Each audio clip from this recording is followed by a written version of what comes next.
Soldiers from 3rd Army USARCENT's many locations recently came together at Camp Arifjan Kuwait to join Lieutenant General Vincent K. Brooks, Major General Gary H.Cheek, and Brigadier General Charles L. Taylor on their final run as leaders of USARCENT. During their time, they've shaped long-lasting relationships with foreign countries and transitioned multiple units from all over the world into one 3rd Army team based on the commanding general's vision.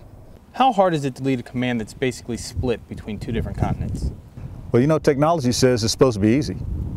And this headquarters is wired for sound, and so is the forward headquarters in terms of being able to video teleconference, to do voice over internet protocol procedures every day, to have established links. So communications-wise, it's not hard. But the reality is, people are people, and they live on a rhythm and a cycle, and those two cycles are different depending on what side of the world you're on. And so it's been a challenge to really create what we call the sweet spot, where humans are naturally awake in the Middle East and in South Carolina, so we can concentrate that period of time. It's about a 5 or 6 hour window of time. That's when we concentrate most of the events that synchronize or relate in purpose the two headquarters nodes of the operational command post in Kuwait and the main command post here at Shaw Air Force Base.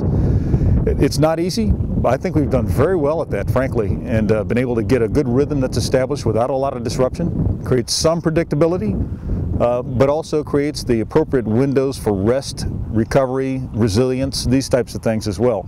So this is not an easy thing to do, but we've set a pretty high mark on that, and I think it's the kind of thing that's a good pattern for the way ahead. Sir, what is the one thing you would like to be remembered for as commander of 3rd Army? Well, you know, any commander first wants to be remembered at all. And so if I'm remembered at all, then that's as good a thing as any commander can ever have. But if there were to be something I characterize, I would want those who served with me and those who follow those who served with me, you know, the successor generations for 3rd Army ARCENT, to know that it was during this time that we made some history, but we also kind of restructured. We restructured the way the United States Army works on a global scale. It's accessible, it's flexible, it's responsive.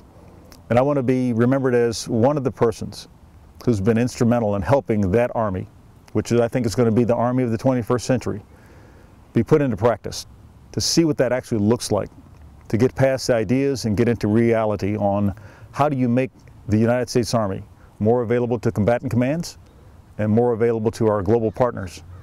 And I hope that I'm remembered as being a part of that. Sir, what makes 3rd Army special? Well, it's a special command with a special history, and it's made a lot of history. First, it's the only warfighting headquarters right now among the ASCCs. 8th Army is in a slightly different posture now as a field army. They're also a warfighting command, but we're the only one that you're able to earn a combat patch, for example, so that makes us special. But we're also special because of the role we play in U.S. Central Command and for the United States Army. We are America's land force professionals who are experts in the Middle East and Central Asia. That's a special role. That's a unique role. No one else does that. And we have to be good at that. And we get better at that every single day. A unit that's deployed with us might come into Kuwait, but before they complete their 9-month tour, they will have been in Central Asia, they will have been in the Levant, they will have been in Egypt, and they might have been elsewhere in other countries around the Arabian Peninsula, but they're not fixed in any one location. The Army is available, it's accessible, it's flexible, it's responsive, these characteristics that I talked about. And they're the ones doing it. A small number of troops, huge impact. And we have to believe that, you know, committing 10,000 in engagement and cooperation like we do right now will save hundreds of thousands in a conflict at a later time that we think we can avert by having relationships and deterrence right now. Is there anything else you'd like to add, sir?